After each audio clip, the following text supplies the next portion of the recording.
est-ce qu'on n'a pas trouvé le grand favori de cette Ligue des Champions? Est-ce qu'on n'a pas trouvé le candidat qui peut aller peut-être chercher le grandissime favori Liverpool pour la victoire finale? En tout cas, ce soir, le Bayern de Munich a impressionné en taille patron en allant s'imposer à Stamford Bridge les Postaux 3-0 avec une masterclass, surtout de certains joueurs comme Gnabry, comme Davis sur le côté gauche, qui sont vraiment des révélations cette saison. Et Gnabry, j'ai vu qu'il est passé par plusieurs clubs, notamment en Arsenal, en Allemagne, et le Bayern arrive à trouver des joueurs comme ça, à les faire monter, et ils sont impressionnants. Déjà qu'il avait fait l'amour à Tottenham, là il a fait l'amour à Chelsea, il aime bien les clubs anglais, il aime bien les clubs de Londres, mais ce soir ça a été du réalisme à tous les niveaux, du football champagne à tous les postes, et c'était vraiment impressionnant.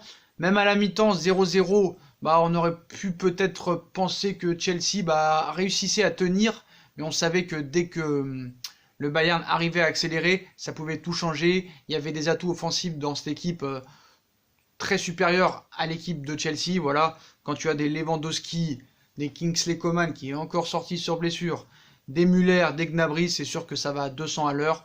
Et je suis désolé, depuis que Kovac est parti, l'entraîneur du Bayern arrive à installer un certain style de jeu vraiment pas mal du tout. Et c'est très offensif. Ils ont retrouvé la première place en Bundesliga. Et vraiment contre un Chelsea quand même qui a montré du beau jeu cette saison, notamment contre Tottenham, contre Manchester United.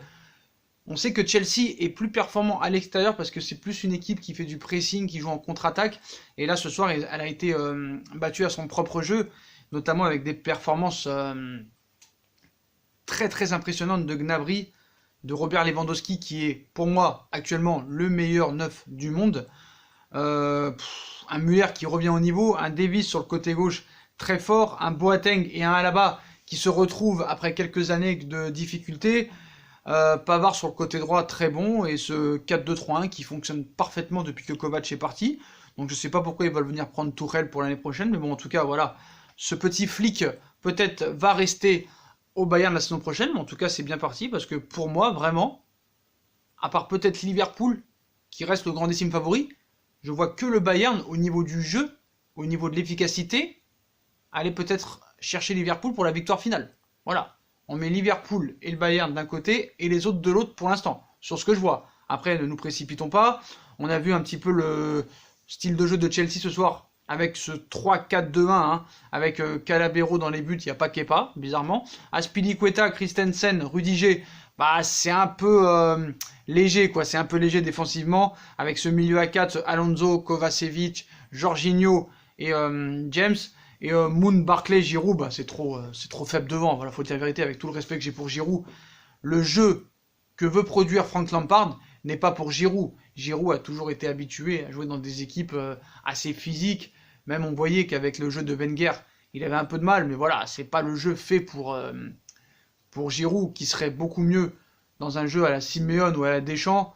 Voilà, à l'Atlético Madrid, Giroud, ça aurait été un bon choix. Voilà, mais pas pour Chelsea, malheureusement. Donc voilà, puis pour parler du match, vraiment, ce qui est bien, c'est qu'on a deux entraîneurs qui veulent jouer au ballon. Voilà. Et quand tu vois le match du Barça contre Naples et le match de Chelsea contre le Bayern, encore une fois, c'est pas le même sport. C'est pas le même sport. Voilà, Naples-Barcelone, c'était un peu un match de Ligue 1, et ce soir, c'était un match vraiment de Ligue des Champions. Voilà. Donc voilà, pour ce match, il y a un 3-0. Donc, voilà.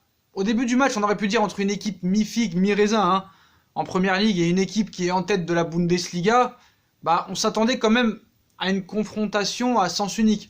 Un peu plus équilibrée que ça quand même. On a même eu peur que pour les hommes de Frank Lampard, en première période, puisque voilà, Thomas Müller, dès la première minute, il aurait pu marquer. Voilà, mais il n'y a eu que des occasions. Coman aurait pu marquer, Gnabry, Thiago Alcantara, voilà.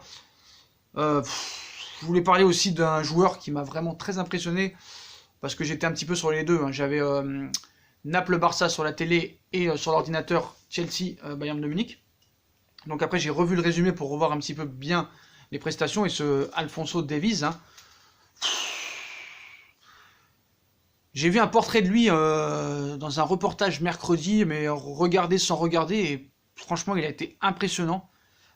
Il a une fougue, ce joueur. Il a une justesse dans les pieds qui est assez remarquable. Je suis curieux de voir les prochains matchs. Et puis, s'il continue comme ça pourrait être l'un des meilleurs latérales gauche d'Europe, voire du monde. On va pas trop s'emballer, mais il est vraiment impressionnant parce qu'avec cette fougue, cette justesse dans les pieds, dans les passes, ce jeu offensif, cette qualité de centre est quand même assez remarquable. Donc il a obtenu en plus de cela, vraiment au moins 10 minutes plus tard, des décalages qu'il arrivait à créer incroyables. Et vraiment aussi dire un grand coup de chapeau à Monsieur Lewandowski, hein, parce qu'en deuxième période, hein, on se demandait toujours si les Blues allaient pouvoir tenir la distance avec ce 0-0 et surtout ne pas encaisser de but. En tout cas, ce premier but hein, qu'on a vu, hein, qui leur a fait très mal. Donc voilà, mais c'était bien voilà, les hommes de Lampard en plus qui allaient se créer première occasion de ce second acte. Chelsea qui aurait pu aussi ouvrir le score hein, sur certaines occasions. Par exemple sur ce centre de Jorginho juste en deuxième première mi-temps. En début de première mi-temps, excusez-moi. Au début de la deuxième mi-temps, excusez-moi. Mason Mount, il a récupéré le cuir et il s'est heurté sur le cuir de Davies. Donc dans la foulée, Barkley aussi qui aurait pu aussi marquer à la 48e minute de jeu. Et finalement, les locaux allaient sombrer en l'espace de quelques minutes avec Gnabry qui a été totalement exceptionnel lors de ce match. Voilà, en début de deuxième mi-temps. Voilà, enfin j'arrive à le dire. Mais en tout cas, cette équipe du Bayern, dans tous les compartiments ce soir, ce serait dur de trouver un homme du match parce que vraiment, ils ont été impressionnants. Surtout aussi non seulement au niveau réalisme, au niveau jeu, au niveau de la qualité de passe, des centres, des transitions vers l'avant, du pressing, mais surtout la rapidité du jeu qu'ils arrivent à créer. C'est tout à fait remarquable. Je ne sais pas si vous avez vu le match, mais essayez de le revoir. La qualité des contre-attaques, ça allait à 300 à l'heure. Et c'est ça qu'on veut voir du côté du Paris Saint-Germain. Des Mbappé, des Neymar jouer comme ça. Et si tu joues comme ça, on voit que les joueurs du Bayern, ils jouent pour le football. Ça respire football. Ça veut gagner. Ça veut gagner. Voilà. Et c'est là que tu vois que le Bayern de Munich est un vrai club de football. Avec un palmarès. Puis on se rappelle, attention, hein, Chelsea-Bayern, c'est un remake de la finale de 2012. Et bah ce Bayern de Munich, au niveau du jeu, me refait penser au Bayern de Munich de 2013, quand ils ont gagné cette Ligue des Champions. Et c'est assez impressionnant en tout cas. Donc on va voir un petit peu les tops et les flops. Les tops, Gnabry. Hein. Pour moi, Gnabry, homme du match. Après, je mettrai Davies parce que Davies, il m'a vraiment impressionné dans tout ce qu'il a fait. Et bien sûr, monsieur Robert Lewandowski, hein, le patron, le meilleur neuf actuellement. Alors on vous parle. Puis les flops, Marcus Alonso, qui a vraiment été pour moi nullissime.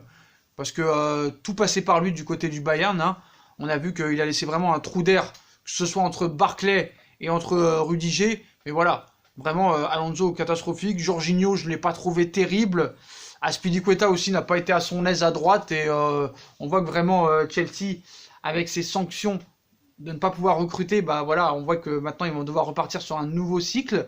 Je pense qu'ils ont un bon entraîneur, Frank Lampard, qui a des idées, qui a envie de bien jouer, qui a montré dans des matchs contre Manchester United, contre Tottenham, même contre City, qu'il y a vraiment cette qualité de jeu. N'Golo Kanté aussi était blessé, ça faut pas l'oublier. N'Golo Kanté qui est le meilleur joueur de cette équipe.